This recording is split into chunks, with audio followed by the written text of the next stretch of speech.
versículos 3 al 9.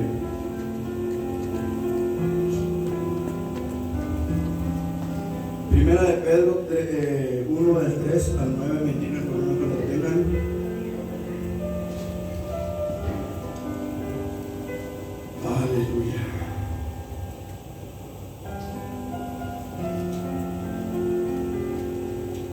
Gloria a Dios.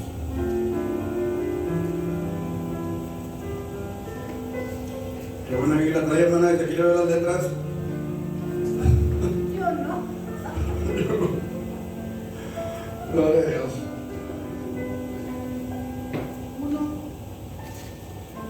Primera de Pedro 1 del 3 al 9.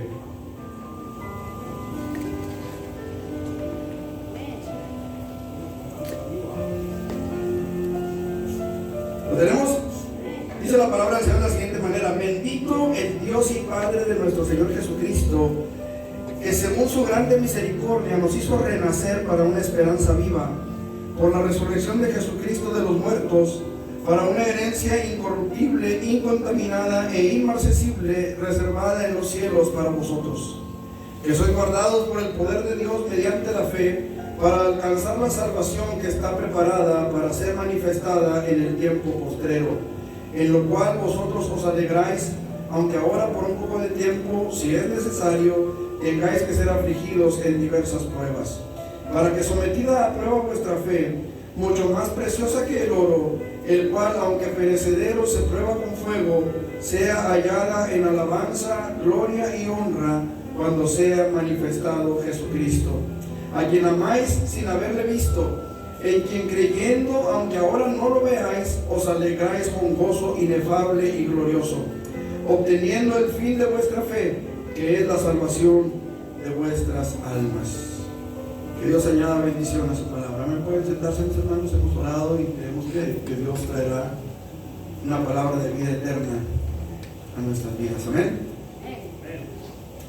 Gloria a Dios. A lo largo de la historia de la iglesia de Jesucristo, hermanos, la iglesia ha tenido que enfrentar diferentes desafíos que no solo tienen que ver con lo espiritual, sino que a veces también abarcan el mundo natural, lo físico.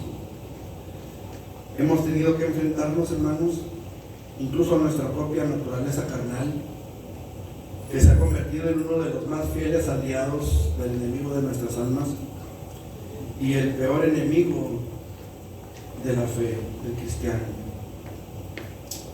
Como en otras ocasiones lo hemos comentado, lo hemos discutido, en el Antiguo Testamento, hermanos, a lo largo de toda la historia del Antiguo Testamento en el pueblo de Israel, el peor de los enemigos de Israel siempre fue Israel. Siempre Israel fue motivo de enemistarse con Dios.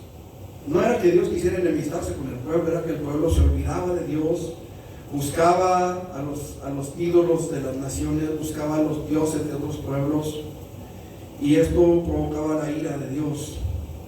En nuestros tiempos, hermanos, creo que el peor enemigo del cristiano a veces es el propio cristiano, es nuestra propia naturaleza caída, nuestra propia carnalidad.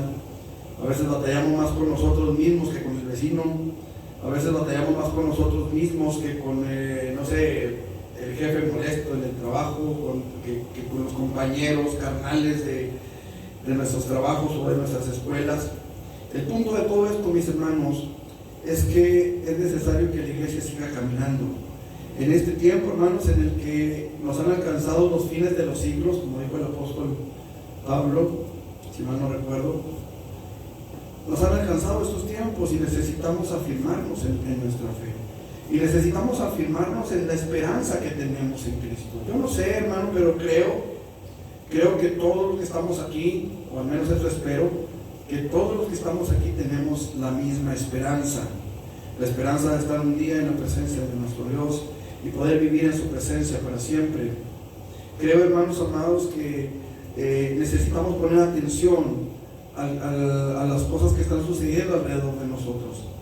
Hace unos días atrás estaba escuchando una reflexión en la palabra del Señor, un estudio, y el pastor que estaba compartiendo es un pastor que está trabajando en Canadá, si no me equivoco, está en Ontario, Canadá. Y Y el hermano comentaba que según los sociólogos comentan que dentro de no muchos años el cristianismo en Canadá va a desaparecer. Esto debido a diferentes factores. Uno de ellos es la propia incredulidad de la gente a la cual se le predica, pero no quieren entender o no quieren recibir el mensaje de la palabra del Señor. Otra, que dentro de los mismos cristianos, a veces los jóvenes especialmente, tienen muy poco interés en las cosas espirituales. A veces hay mucha interferencia entre las cosas del mundo y la fe. Usted lo sabe, todos nosotros fuimos jóvenes alguna vez, ¿sí? Algunos hace más tiempo que otros,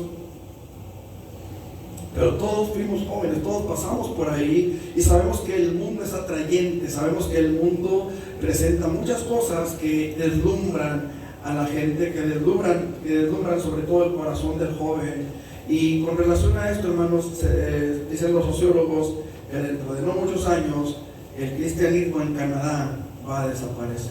Gracias a Dios no estamos en Canadá, pero el problema es que aquí estamos igual. El problema es que aquí, hermanos, los jóvenes especialmente son atraídos fácilmente, y entre más jóvenes, más fácilmente. El problema, hermanos, no radica solamente en los jóvenes, y tenemos que ser claros en esto. Hay mucha gente que prefiere las tinieblas porque, como dijo Jesús, sus obras son malas. El problema, hermanos amados, es que pareciera como que dentro del pueblo de Dios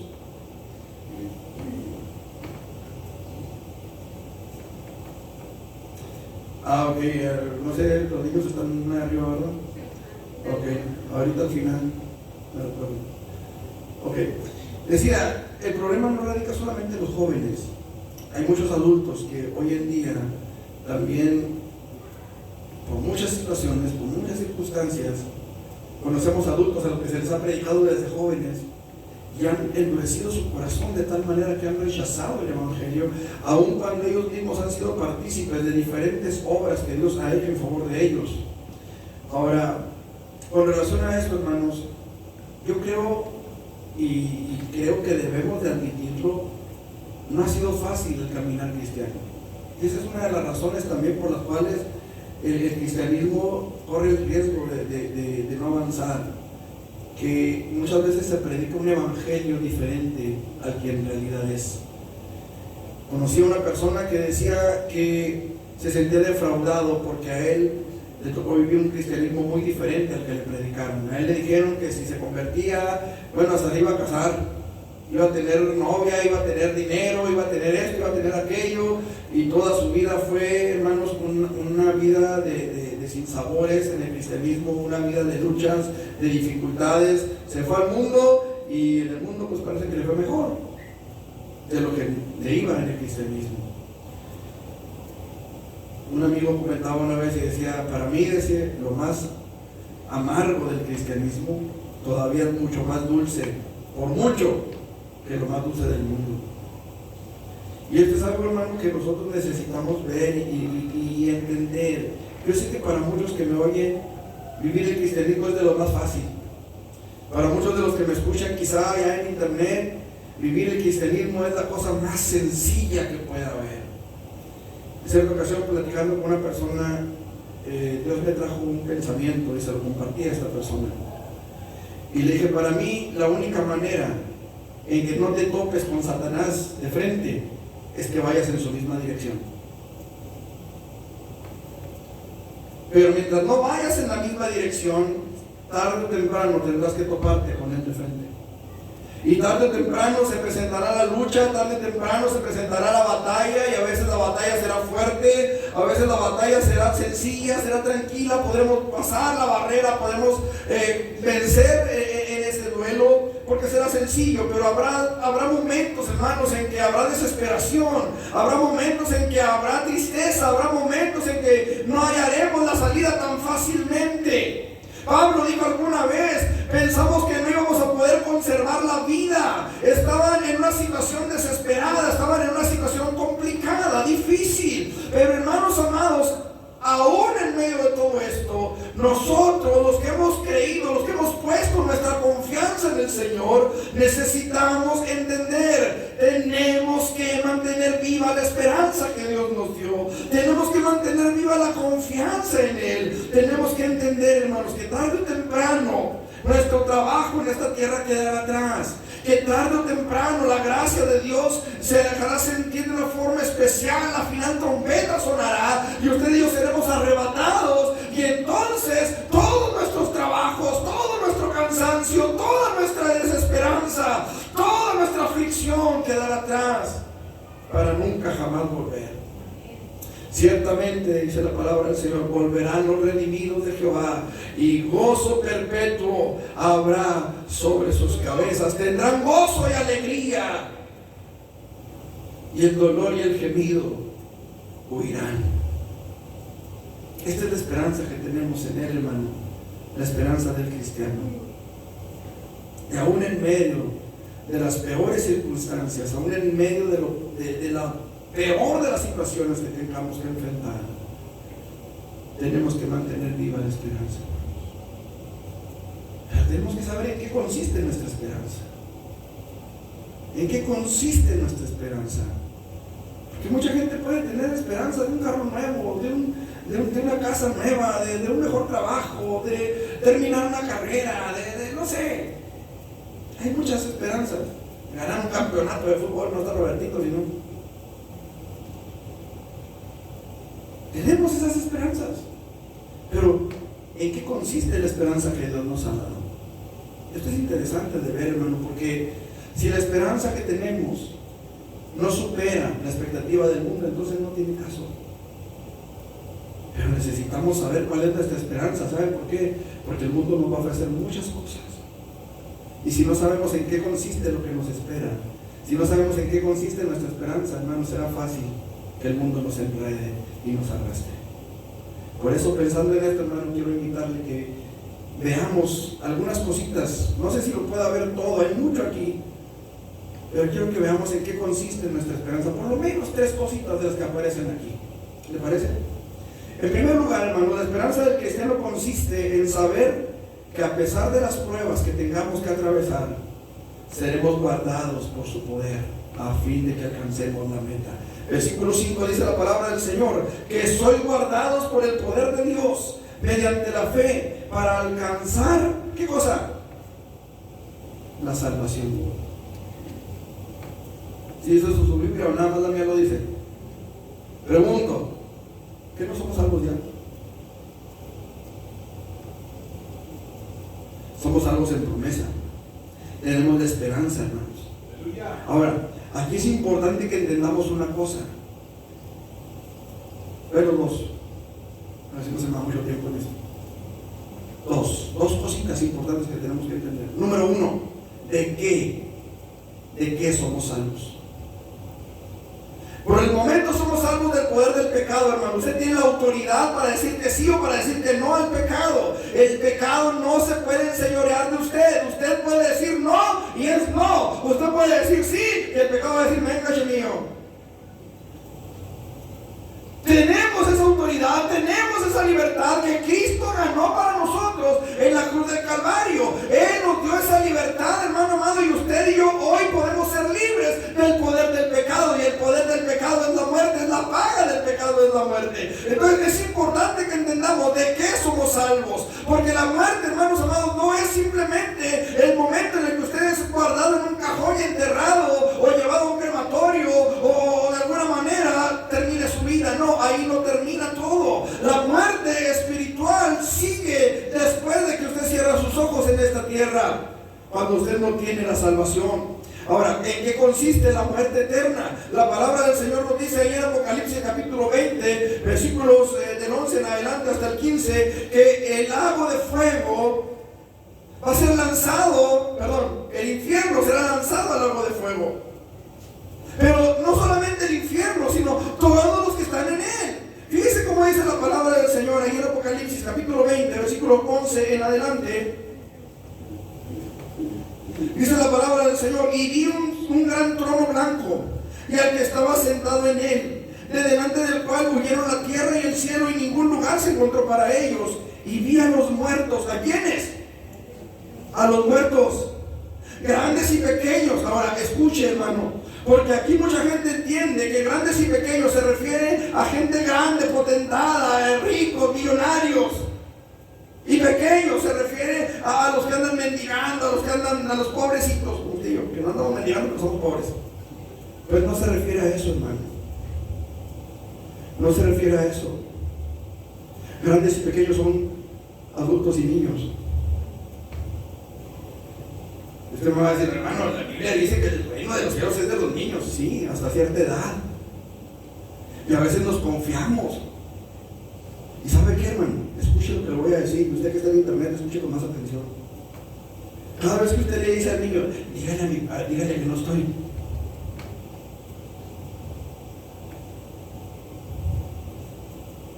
Cuando llega el cobrador, cuando llega, no sé, el vecino, la vecina a pedirle café o azúcar, dígale que no estoy. Y sale el chamaquito, ¿verdad? Dice mi mamá que no está. Cada vez que usted le dice al niño, a ver, hijo, denle un trago a la cerveza, denle un trago a esto. Cada vez que usted le dice al niño, vaya y dígale tal grosería a esto, y usted se ríe de las groserías que el niño dice. Cada vez que sucede eso, lo que usted está haciendo es agarrar al niño de la mano y llevarlo al infierno. Soy fuerte, ¿verdad? Soy drástico, soy cruel, pero esa es la realidad. Esa es la realidad, hermanos. Que la palabra claramente nos dice, estas palabras que yo te mando hoy las enseñarás a tus hijos y a los hijos de tus hijos. Y en lugar de enseñarles estas palabras, les estamos enseñando otras a nuestros hijos. Disparates, mentiras, cosas que a Dios no le agradan, hermano. Grandes y pequeños. De ante Dios. Dice, y los libros fueron abiertos. Y otro libro fue abierto, el cual es el libro de la vida. Y fueron juzgados los muertos. ¿Quiénes fueron juzgados? Los muertos. Por las cosas que estaban escritas en los libros según sus obras. Y el mar entregó los muertos que había en él, y la muerte y el infierno, o el Hades, entregaron los muertos que había en ellos, y fueron juzgados cada uno según sus obras. Y la muerte y el Hades fueron lanzados al lago de fuego. Esta es la muerte segunda. Esa es la paga del pecado, hermanos. Escuchen. Y el que no se haya inscrito en el libro de la vida fue lanzado al lago de fuego. Pregunto, si estos están muertos, ¿quién de ellos puede estar en el libro de la vida? Quiere decir que todos los que estaban allí fueron lanzados al lago de fuego. Escuchen, hermano. Porque el Hades entregó a sus muertos. Pero ¿sabe qué dice Isaías? Que sus rostros son rostros de llama. Y no está hablando de los animalitos que hay ahí en Sudamérica. Está hablando de fuego. Quiere decir que salieron del infierno, pero no dejaron de ser atormentados, aún mientras estaban frente al trono blanco.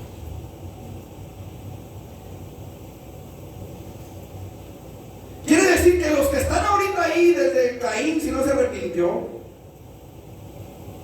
desde Adán y Eva, si no se arrepintieron, todos los que están ahí ahorita, tarde o temprano resucitarán, pero no resucitarán para vida eterna, sino para muerte y condenación eterna. Dice la palabra de Dios, para vergüenza y confusión perpetua, según lo dice Daniel.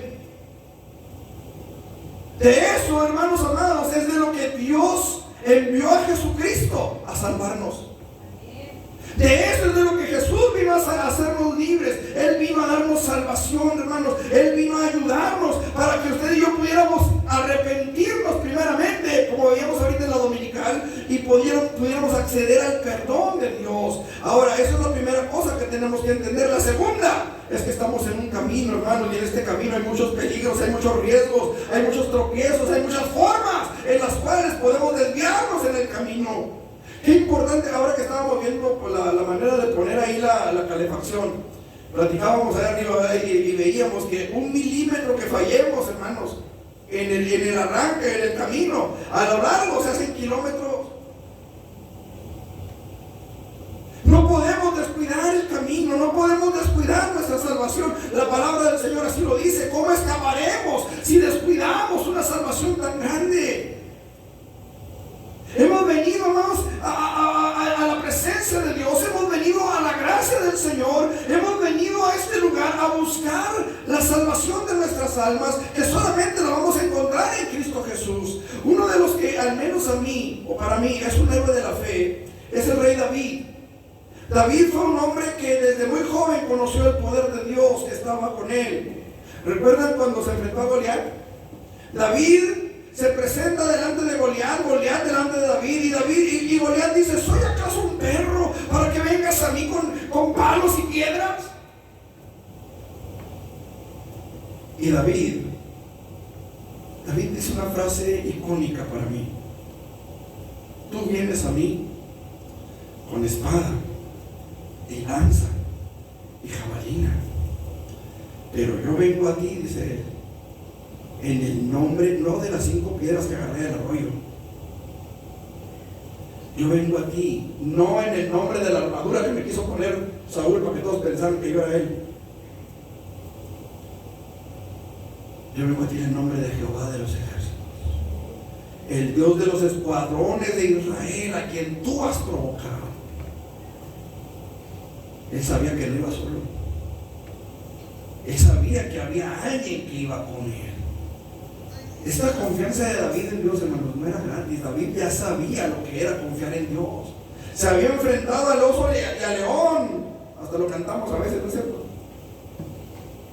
Se había enfrentado a bestias salvajes con tal de salvar a un cordero, a una oveja. Pero no lo había hecho él solo. Él mismo le dice a Saúl: he peleado contra osos, he peleado contra leones, les he arrebatado la presa, porque Dios ha estado conmigo. Y algo que me llama mucho la atención de David es que cuando David sale al combate, él dice algo: sabrán que hay Dios en Israel. Sabrán que hay Dios en Israel. Hermanos, qué interesante es que a veces todo el mundo sabe, menos nosotros. Usted que está más cerca de Dios, usted que Dios sí lo oye, usted que sí ora, usted que lee la Biblia, sabe que hay Dios en nuestro corazón, sabe que hay Dios en nuestras vidas, y a veces a nosotros se nos olvida. Qué tremendo está eso. Qué tremendo está eso, hermano. David lanza esta sentencia: sabrán que hay Dios en Peniel. Sabrán que hay Dios en nuestras vidas. ¿Cómo? Manteniendo nosotros viva nuestra esperanza en Él. Mire, a lo largo de la vida de David, hermano, Dios siempre estuvo con él para ayudarle, para librarle de sus enemigos y aún para reprenderle cuando cayó en pecado. ¿Se acuerdan? Dios siempre estuvo con él. ¿Quién era David, hermanos, para que Dios estuviera con él? Usted me dirá: el hombre conforme al corazón de Dios. Hermanos, David era el hijo de Isaí, el hijo menor de Isaí, el menor, que ni siquiera fue digno, escuche, a ojos de su padre, ni siquiera fue digno de participar del sacrificio que hizo Samuel. Son todos estos dos. No, ahora hay uno que es el que está pegando las ovejas. Pues tráelo, porque no haremos nada hasta que él esté aquí. Pero a los ojos de su padre, ni siquiera fue digno de ser invitado al sacrificio. Qué tremendo, ¿no? Fue yerno del rey. Qué privilegios, ¿no? Ser el yerno del rey. Imagínense, ser el yerno del rey. Y que en una de esas el rey se le voltea y lo quiere matar. Duró años persiguiéndolo para matarlo. El suegro, imagínense, le dio su esposa a otro. Yo no sé cómo se sentiría. Enfrentó a un gigante, en el nombre de su Dios y lo venció. Pero no fue todo, hermano. ¿Sabe qué tuvo que hacer cuando fue perseguido? Irse a esconder en la tierra del gigante que había matado en Gat. Ahí estuvo escondido. ¿Cómo se sentiría usted, hermano, en medio de, sabiendo que usted había hecho una gran liberación de ellos o contra ellos, irse a esconder con ellos? O sea, estaba desesperada la situación, ¿no? ¿No le parece? Sin embargo, hermanos, no fue todo lo que tuvo que superar. Tuvo que superar la violación de una de sus hijas. Tuvo que superar la muerte de algunos de sus hijos.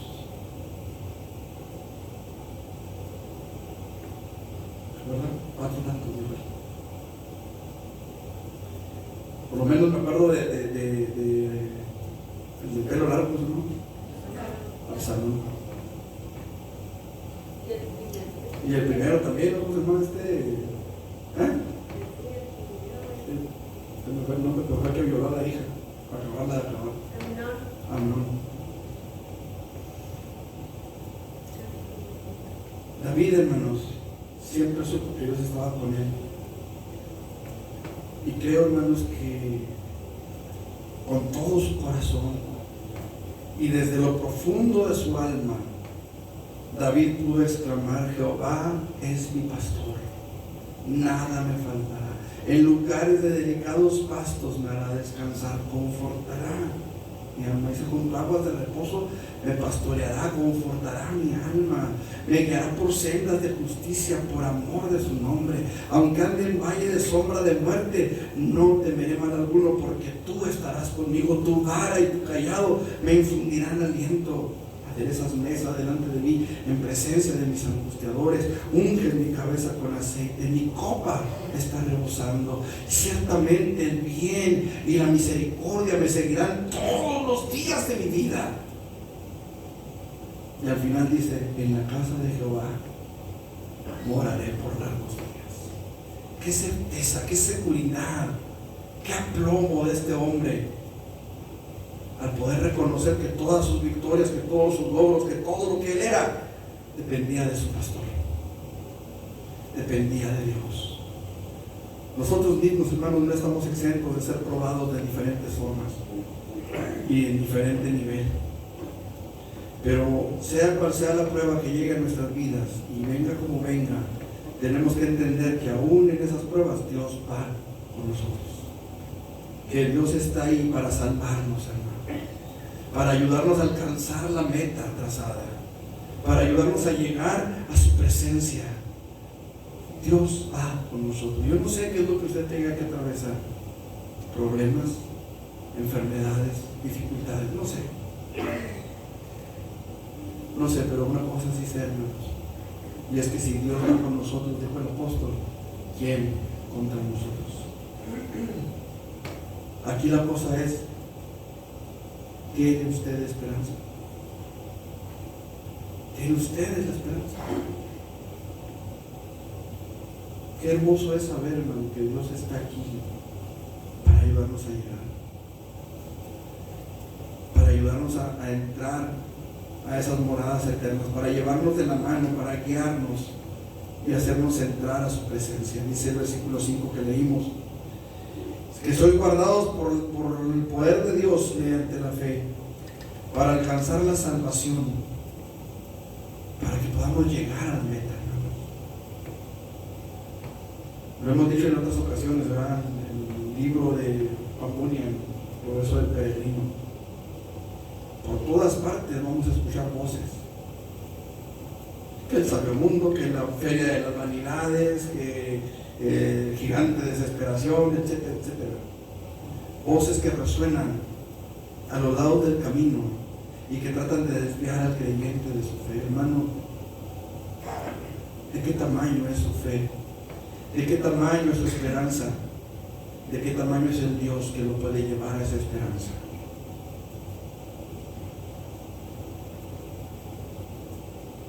En lo particular, quiero decirle, hermano, que ciertamente hemos sido probados, hemos sido pasados por fuego.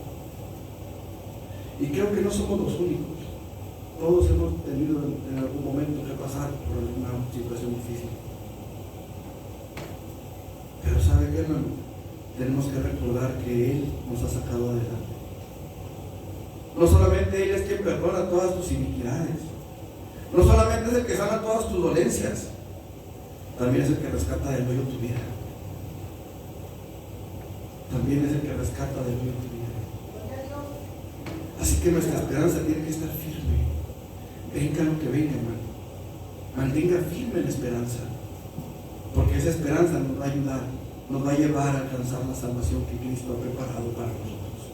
En segundo lugar, hermanos, el cristiano debe de mantener viva la esperanza, porque esta esperanza consiste en la certeza de que un día recibiremos la recompensa que Dios ha preparado para nosotros. Versículo 4 dice la palabra del Señor: para una herencia incorruptible, incontaminada e inmarcesible, reservada en los cielos.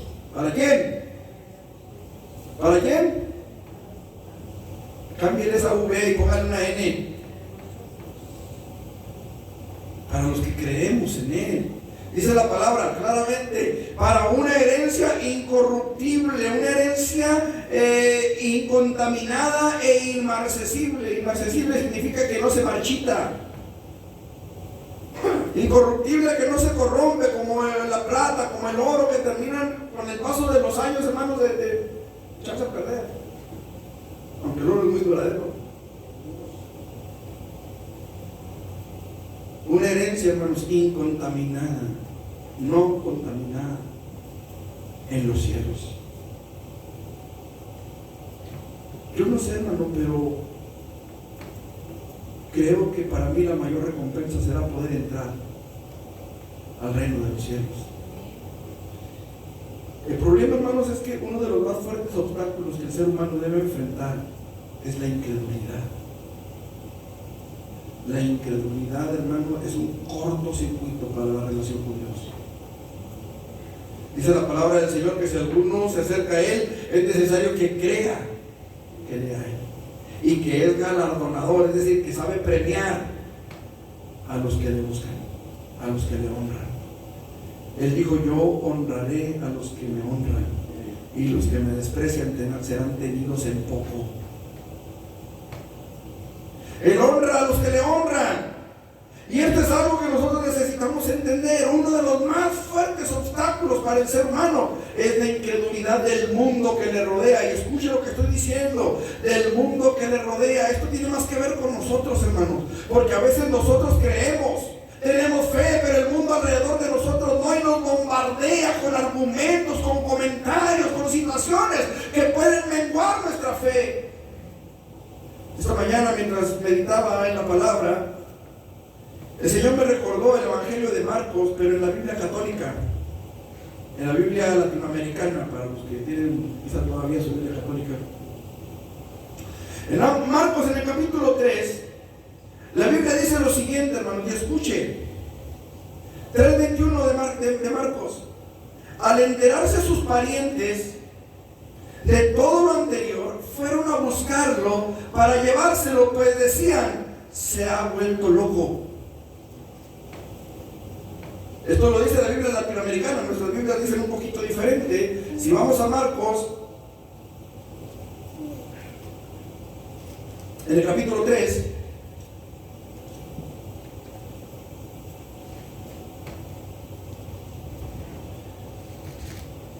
Marcos capítulo 3, en el versículo 21, dice la palabra del Señor: cuando lo oyeron los suyos, vinieron para prenderle, porque decían: está fuera de sí. Eso es lo que dicen nuestras Biblias. La versión católica dice: al enterarse sus parientes de todo lo anterior, fueron a buscarlo para llevárselo, pues decían: se ha vuelto loco. Pero ¿quiénes eran sus parientes? En el versículo 31 al 32, ahí mismo, en Marcos, y vamos a ver una diferencia aquí. Vienen después sus hermanos y su madre. ¿Quiénes vinieron? hermanos y su madre. Escucha lo que dice la versión latinoamericana. Dice, entonces llegaron su madre y sus hermanos, ¿sí? Y se quedaron afuera y le mandaron a llamar.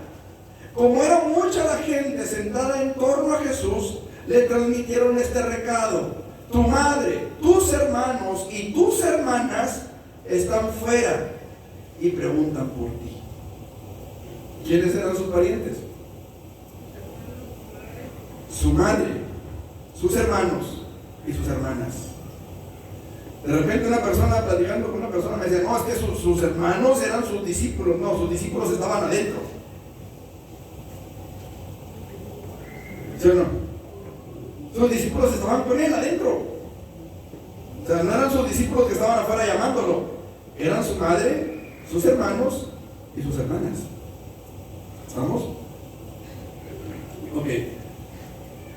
Esto lo quiero hablar con todo respeto para los que nos están oyendo, que a lo mejor por ahí les patina un poquito, ¿verdad? Y no pudiera ser un punto de quiebre. Pero esto es lo que la Biblia dice, y esto es lo que la Biblia enseña, ¿sí? Ahora, lo cierto es que a veces la presión social es tal que las dudas y la incredulidad pueden llegar a afectar a cualquiera que no tenga clara la esperanza que tenemos en Dios. Escúchame, porque la misma María, que sabía de dónde había venido Jesús, cómo fue que fue concebido Jesús, cómo fue que fue engendrado Jesús, ella lo sabía. ¿O usted cree que no lo sabía? Oigan, si un ángel se me aparece y me da un mensaje como el que María recibió, es algo que no se olvida nunca. Es más, cuando Jesús fue presentado en el templo, había un hombre anciano que llega al templo movido por el Espíritu Santo y toma al niño en sus brazos y dice, oh Señor, gracias, porque ahora despides a tu siervo en paz, porque he visto tu salvación, porque le había sido revelado que no iba a morir hasta que viera al Mesías. Simeón. Pero había otra mujer, Ana, una mujer que tenía más años de viuda que de vida, yo creo. Bueno, no tanto, pero sí, tenía muchos años de viuda. Creo que quedó viuda a los 20 años, 24 años, algo así. Tenía 80 años viuda.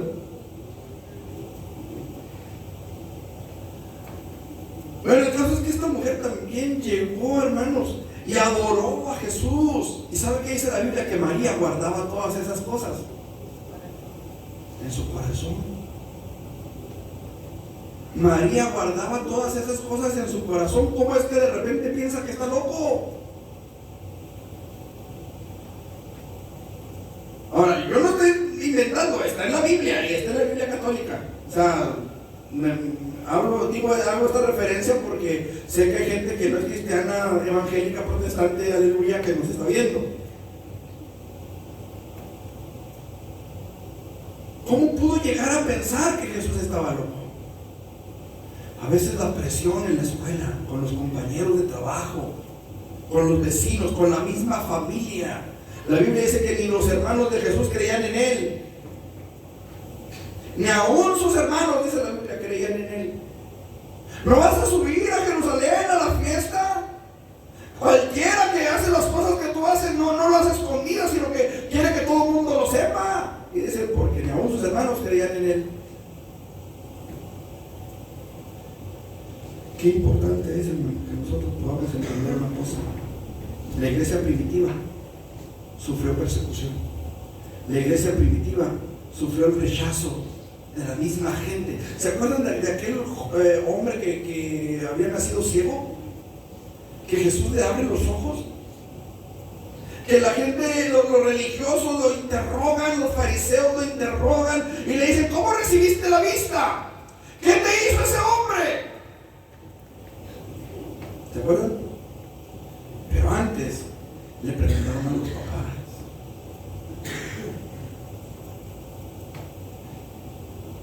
¿Qué dijeron los papás? ¿Qué edad tiene? Pregúntenle a él.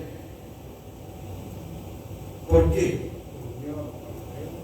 Porque ya habían dicho que cualquiera que confesara a Jesús sería expulsado de la sinagoga. Y a ellos les importaba más pertenecer a la sinagoga que pertenecer al reino de los cielos. Esa presión que sintieron los padres, esa presión que sintieron, escuchen, los llevó a darle la espalda a su hijo. ¿Qué edad tiene? Pregúntenle a él. Y lo dejaron solo. ¿Sí o no? O sea, para ellos nada les hubiera costado decir, es que un hombre ahí en la calle le dijo esto, le hizo aquello, le untó, no sé, lo de los ojos, o no sé, de alguna manera ese hombre lo sanó. Y tan. Pues quedan expulsados de la sinagoga, pues ni modo, nuestro hijo estaba ciego y tan, ya él ve. No, pero ellos querían quedar bien con la sociedad. Una persona que había sido expulsado de la sinagoga, a lo mejor la gente lo iba a rechazar, a lo mejor ya no iba a poder hacer negocios, a lo mejor ya no lo iban a comprar, a lo mejor ya no lo iban a fiar en la tienda por ser cristiano. Ahí llegó este niño, mija,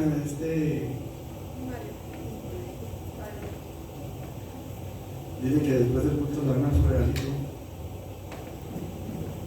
Que estaba así, a lo mejor ya no le fiaban en la tienda, a lo mejor iban a romper el cartón, ¿verdad? Y pague lo que debe y preste el cartón, la tarjeta de crédito de hace 20 años. La presión social, la presión religiosa y la presión en general, hermanos, de este mundo sobre el cristiano. ¿Qué es lo que vemos en televisión, hermanos? ¿Sabe que desgraciadamente mi esposa y yo nos hemos dado cuenta de esto? La televisión mexicana, hermanos, es pura suciedad. Pura suciedad en la televisión mexicana. Y lo ven, se ve como algo ya tan natural. No hace mucho hubo un concurso de esos de los que llaman por teléfono. Y la gente le dio no sé, la preferencia a un hombre que se viste de mujer. Y a ver si no me toman el video por esto. En un país de Europa, no recuerdo exactamente cuál, le dieron el gane a una mujer transgénero. En España. Yo no sé qué caraje hay en la mente de la mujer. Yo no sé qué hay en sus mentes que le abren esos espacios a hombres, que les están quitando los espacios a la mujer. Tanto que defienden el feminismo, tanto que defienden a la mujer y le están quitando sus espacios.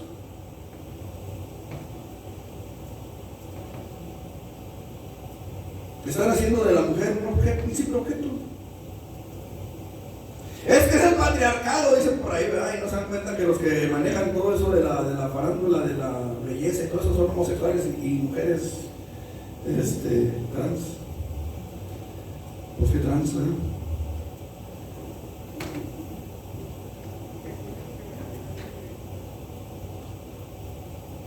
Hermano, la presión que se ejerce sobre el cristiano, sobre los jóvenes, hermanos, que buscan, ¿cómo les dicen? Influencers. O sea, en español, gente que los influya, gente que ejerce influencia sobre ellos.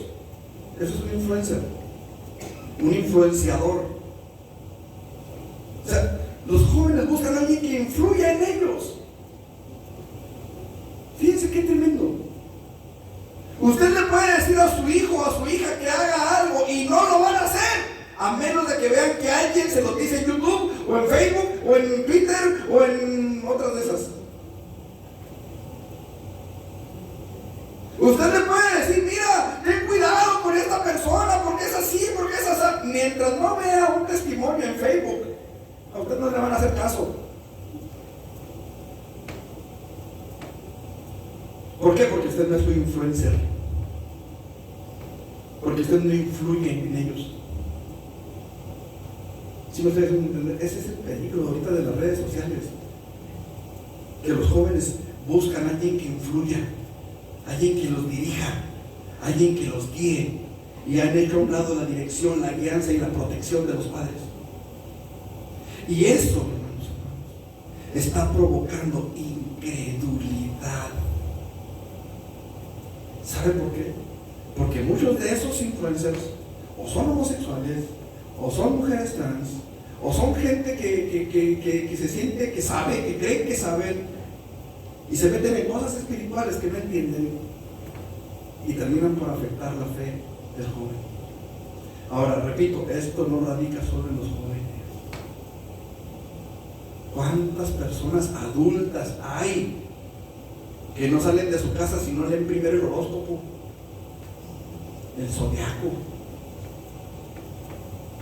¿Cuántos adultos hay que van y buscan la dirección del que les dé el café, de los que les den la mano, de los que les den las cartas, de los que les den la ouija? Todo eso, hermano, todo eso abre las puertas a un espíritu de incredulidad, hermano. Ahora, no estoy satanizando las cosas. Espíritu, entiéndase también como actitud. Una actitud incrédula. Qué terrible es, hermanos, cuando hay incredulidad en el corazón. ¿Sabe por qué? Porque la Biblia es clara y dice que sin fe es imposible agradar a Dios. Sin fe es imposible que Dios se agrade de usted o de mí. Por eso Satanás, hermano, se ha movido fuertemente, provocando incredulidad en la gente, provocando incredulidad y dudas, a veces en el mismo creyente. Se oye un poquito paradójico, pero esta es la realidad. Vinieron sus parientes, sus familiares, su mamá, sus hermanos y sus hermanas, para llevarse, porque dijeron: ya se desanfó un tornillo, se ha vuelto loco. Tengamos cuidado, hermano, y aseguremos nuestra esperanza. Mire, los apóstoles, los primeros discípulos, dieron sus vidas de una forma horrible, algunos de ellos, porque mantuvieron viva la esperanza, porque sabían en qué consiste su esperanza, sabían que después de esta tierra hay otra mejor, sabían que un día caminarían por las calles de oro, sabían que un día se verían reflejados en el mar de cristal, sabían que un día estarían en la presencia de Dios. Y esta es la tercera cosa que quiero ver. Pablo dijo: he peleado la buena batalla, he acabado la carrera, he guardado la fe. Por lo demás me está guardada la corona incorruptible de gloria, la cual me dará el Señor, juez justo, en aquel día. Estaba por ser sacrificado, le cortaron la cabeza, pero antes de eso pasó por muchas. Usted no sabe, ha leído el libro de los Hechos. Pero él pudo llegar al martirio. Algunos los arrastraron a la muerte, o sea, los jalaban con caballos hasta que otros fueron descuartizados. Isaías fue aserrado, imagínense la bestialidad del hombre contra el Evangelio. Podemos hablar de la Santa Inquisición, que de santa no tenía nada, que mataron hombres y mujeres, niños y niñas por igual, ancianos y ancianas, pero tuvieron esperanza.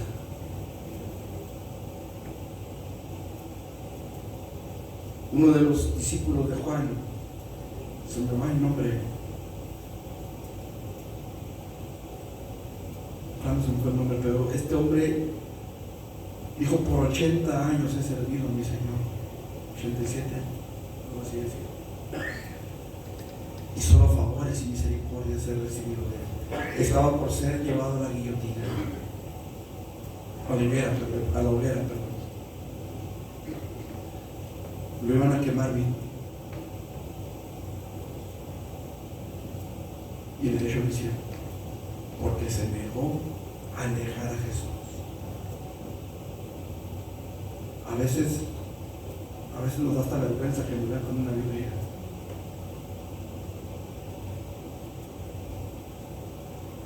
A veces envolvemos la Biblia en una bolsa de plástico o de papel o de lo que sea para que no sepan qué es lo que llevamos.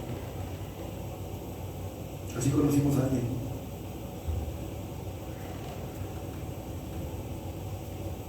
Hermano, ¿en qué consiste tu esperanza?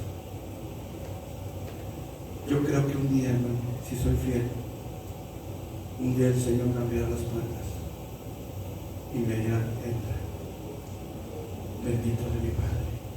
Esa es, hermano, la mayor esperanza que debemos albergar. La esperanza del cristiano consiste en que un día le veremos cara a cara. Primera de Pedro, capítulo 1, versículo 8. A quien amáis sin haberle visto, en quien creyendo, aunque ahora no le veáis, os alegráis con gozo inefable y glorioso, aunque ahora no lo veáis, pero un día lo veremos. Yo no sé ustedes, hermano, pero creo que ninguno de nosotros ha visto a Dios, a no ser que sea un sueño, una visión, pero no lo hemos visto como lo hizo Abraham, no lo hemos visto como lo hizo Moisés o como lo hizo Isaías.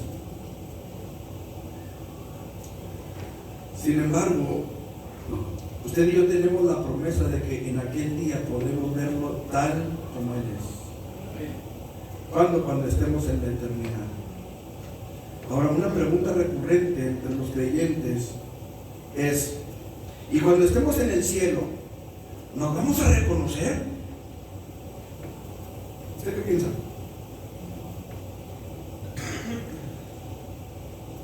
Pues la Biblia no dice si sí o si no.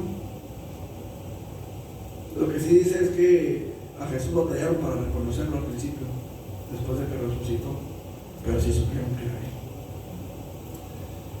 Otra pregunta recurrente: ¿a quién te gustaría ver cuando llegues al cielo? Algunos dicen a Moisés, a Elías, a David, a Enoc.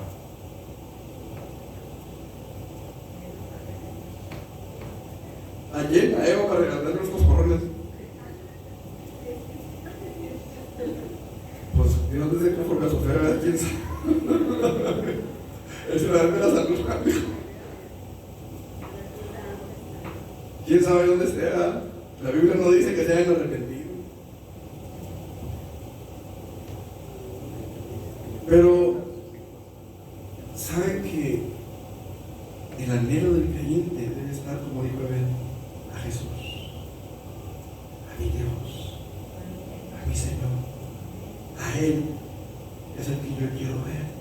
A mí no me importa si está Pedro en la puerta, que de hecho Pedro no está en la puerta. Es más, ni siquiera Jesús está en la puerta. Jesús es la puerta. A mí no me interesa ver a David, no me interesa ver a los ángeles, aunque dicen que son hermosos. A mí no me importa eso.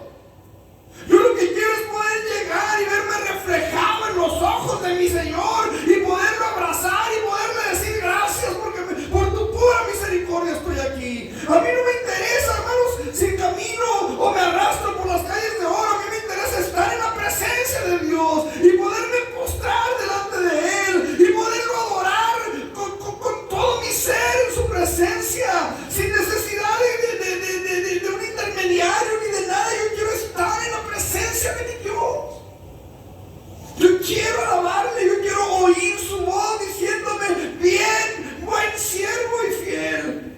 Aleluya. Aunque no me ponga en lo mucho,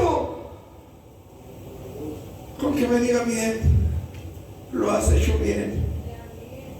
Con eso me conformo. Con que me diga: ven, bendito de mi Padre.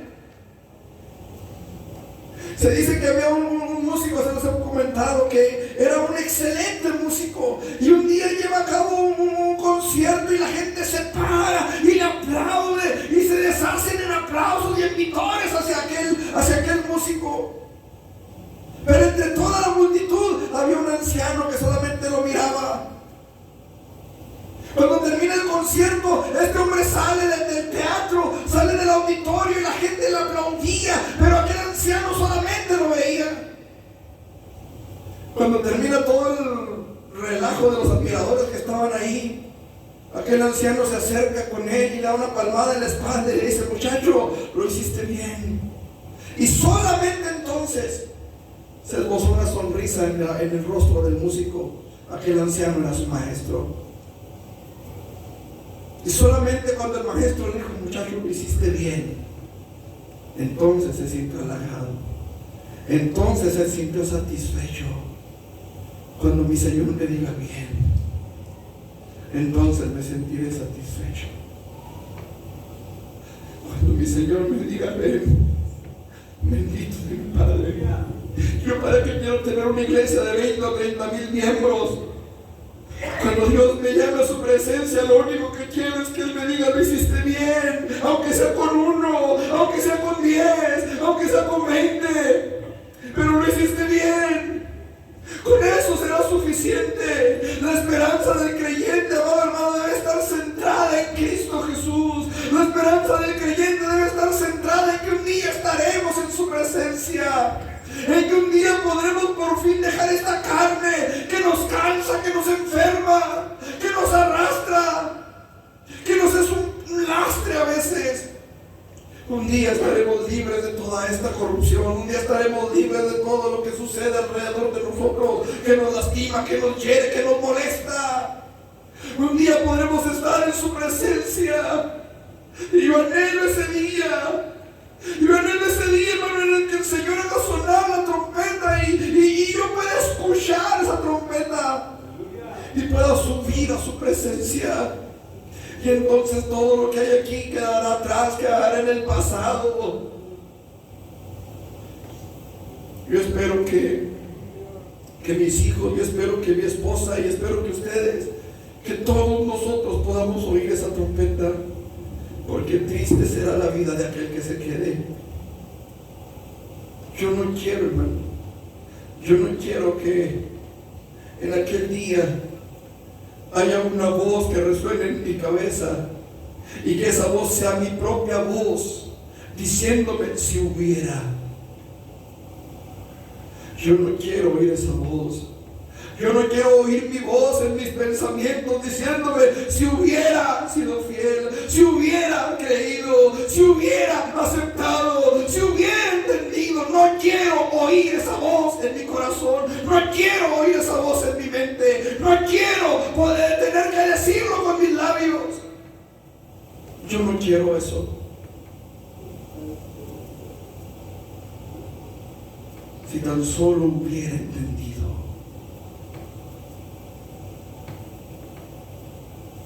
Se ha puesto a pensar cuál sería el pensamiento que llegaba a la vida de aquel hombre que murió junto con Lázaro y que fue llevado al infierno mientras que Lázaro fue llevado al seno de Abraham. ¿Cuál era el oficio de aquel hombre? ¿A qué se dedicaba aquel hombre? Lo hemos visto ya. Por su vestimenta, aquel hombre era sacerdote. Era un sacerdote y fue llevado al infierno. Y por ser sacerdote él, y por ser que el ministerio del sacerdocio era hereditario, sus hermanos también eran sacerdotes.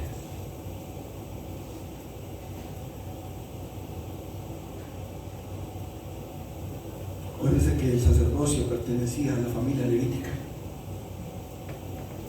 a la familia de Aarón, a la descendencia de Aarón. Y a lo mejor no todos podían ser sumos sacerdotes, pero sí sacerdotes, por ser descendientes de Aarón. Y este hombre se vestía de púrpura y lino fino. ¿Quiénes se vestían así? Los sacerdotes. Tengo 5 hermanos. Deja aparece el micrófono, por favor. Manda a Lázaro para que les testifique, para que ellos no vengan a este lugar. Vuelvo al punto, y perdóneme que sea tan repetitivo, pero vuelvo al punto de que este hombre era un sacerdote. ¿Tenía conocimiento de la ley de Dios? ¿Sí o no? Se supone que sí. Si tan solo lo hubiera creído, si tan solo lo hubiera aceptado, si tan solo hubiera entendido en su momento mi necesidad de Dios, si tan solo hubiera entendido en ese momento, cuando escuché la voz de Dios hablándome a través de aquel predicador, a través de aquel pastor, a través de aquel siervo de Dios, si tan solo hubiera abierto mi corazón en ese momento, no estaría en este lugar de tormento. Si tan solo hubiera entendido mi labor sacerdotal, no estaría en este lugar en este momento. ¿Sabe que yo no quiero oír esa voz en mi mente? Yo no quiero oír esa voz en mi corazón. Yo no quiero decir esas palabras. Si tan solo hubiera.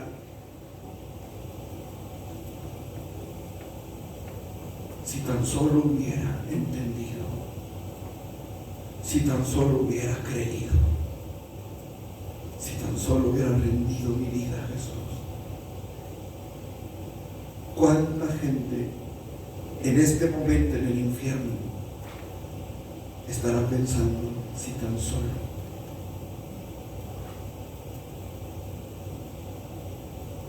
Creo que uno de los mayores tormentos que habrá en el infierno será esa vocecita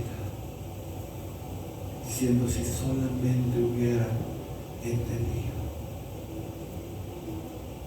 si solamente hubiera creído, si solamente hubiera aceptado.